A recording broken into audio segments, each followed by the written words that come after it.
Welcome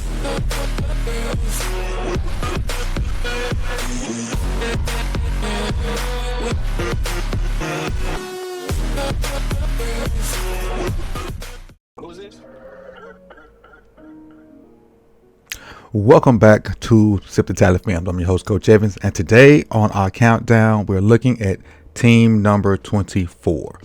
Yesterday, team number 25 was the Cincinnati Bengals. The roundup, the recap of their position groups are quarterback number 2, running back 12, wide receiver 8, and remember, that's not just T and Jamar. That's T, Jamar, Yosevich, and others. But if it was just T and Jamar, it'd probably be 1. But tight end 22, O-line 30, D-line edge group 24, linebackers 17, cornerbacks 28, and safety 31. Today's team is one of the teams that I wish no really good luck on. I hate that one of my favorite players are on that team, even though he's not like a good player, but he's still one of my favorite NFL personalities.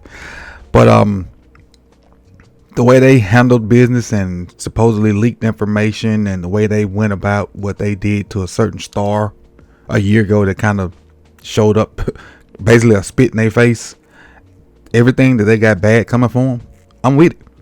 But they may have just drafted a budding star. And team number 24 is the New York Football Giants. Let's see who they picked up in the NFL draft before we get to their offensive and defensive rankings. All right, the draft class for 2025 for the New York Football Giants. Abdul Carter, defensive end from Penn State. A lot of people say he was probably the best player in this draft, arguably the best player in this draft, but he goes into a good defensive line room with the New York Giants. They also had a second first-round pick, and they picked Jackson Dart, quarterback out of Ole Miss, a guy who was never slated to be a first-round pick up until late in the process. Darius Alexander, a pretty good defensive tackle from Toledo, just adds to that defensive line group.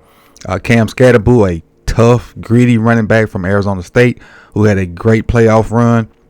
Marcus M'Bow from Purdue was a really good offensive lineman that potentially could slide into that right tackle spot, and you'll see who's playing right tackle for him here in a minute. Tight end Thomas Fedone from Nebraska is pretty good, and then Corey Black, cornerback from Oklahoma State, they got in the 7th round. Let's take a look at what they have offensively as a whole and see where I have them ranked as well. Who is this? All right, their starter at quarterback is probably going to be Russell Wilson, backed up by Jameis Winston, and that's the personality that I said I really like. Even though he's not very good, I really like Jameis as just an NFL, just a celebrity, so to speak. Jameis is funny. And then Jackson Dart is behind those guys with Tommy DeVito as the 4th-string quarterback. Running back room, Tyrone Tracy, converted wide receiver. That's a running back. They got Devin Singletary, and you add Cam Scatterboo to that room as well. Wide receivers, Malik Neighbors. He's a dude. He's quickly become one of the best wide receivers in the NFL. Quickly. Wandale Robinson and Darius Slayton. Darius Slayton has been there for a minute. Just consistent, but not great. Jalen Hyatt in that room. I think we can put the B word on Jalen Hyatt. They fooled me with Jalen Hyatt. LaJordan Humphreys and Zach Pascal in that room as well. Going to the tight end, you got Theo Johnson, Daniel Bellinger, and Chris Manhurst. And they got Greg DeLuch. I like Bellinger. Theo Johnson is okay, but the combination of Theo Johnson and Bellinger is pretty good at the tight end spot for them, and they can have really good years this year. If Neighbors is doubled or whatever, and Slayton and Robinson can't get over, the tight ends can be a good check down for Russell and Jameis, or if Jackson Dart find his way into the room as well.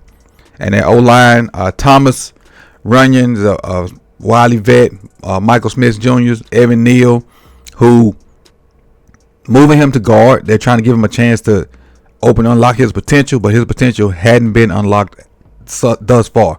Then they got Jermaine Illuminor playing right tackle, and that's the spot I think M'Bow can potentially get at that right tackle spot. But let's see what I have them ranked. This group, I have this group ranked.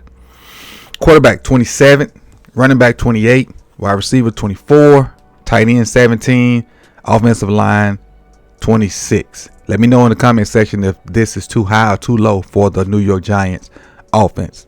Let's go off to the defensive side. Looking at that defensive side. Now, they're a base 4-3 team, but I have nickel up here. And let's just take a look. And you won't see the name, some of the names I call, but you get the gist of it because I put nickel up here to try to make everybody look universal. Nose tackle, Sexy Dexter Lawrence. And you on the side of him, you have Akeem Nunez Roches, Roy Robinson Jr., and then your outside linebackers who I consider defensive line edge as well as Brian Burns and Abdul Carter or Kayvon Thibodeau.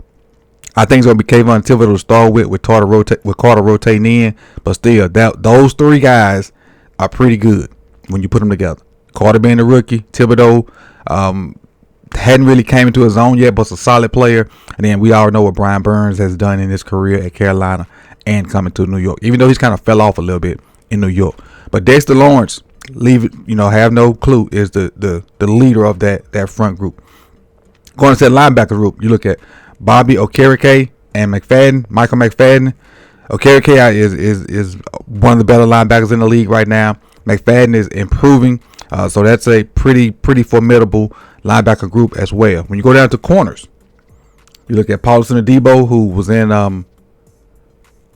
New Orleans for a long time. You got Deontay Banks, and you got Drew Phillips. Drew Phillips is one of the better nickel slot corners in the league. And so he's a big up, and he's the leader of that cornerback room as well. But he can go outside when they're in base formation as well. So and then you look at the safety. The picking up of Javon Hollard really is going to help the safety room. And then Tyler Newbern in his second year as a New York Giant is pairing him with Holland. That's a good pairing on the back end. So defensively, they solid defensively. Best group is the D-line group. I'll tell you that. D-line edge group, I have them ranked 9, linebackers 13, cornerbacks 14, and safety 15. So that's not bad for the Giants defensively. But when you take all those numbers together, add them up, you get a total of 19.22222, which puts them at team number 24 in the Sip to Tally Power Rankings. And notice the difference from yesterday and today in the total. Yesterday, the Bengals were 19.33333. So this is a slight difference in teams. And I told you a lot of teams will be clustered from team 24 to team 4 because all of those teams are in the teens. So just know it's going to be a slight difference. One position group may tilt you up or tilt you down. So I appreciate you guys for coming out. Let me know if I have the Giants defense ranked too high or too low. Put that in the comment section. I'll see you guys tomorrow with team number 23. So like, comment, hit the notification button if you've not done so, and share. And I'll see y'all tomorrow. Peace.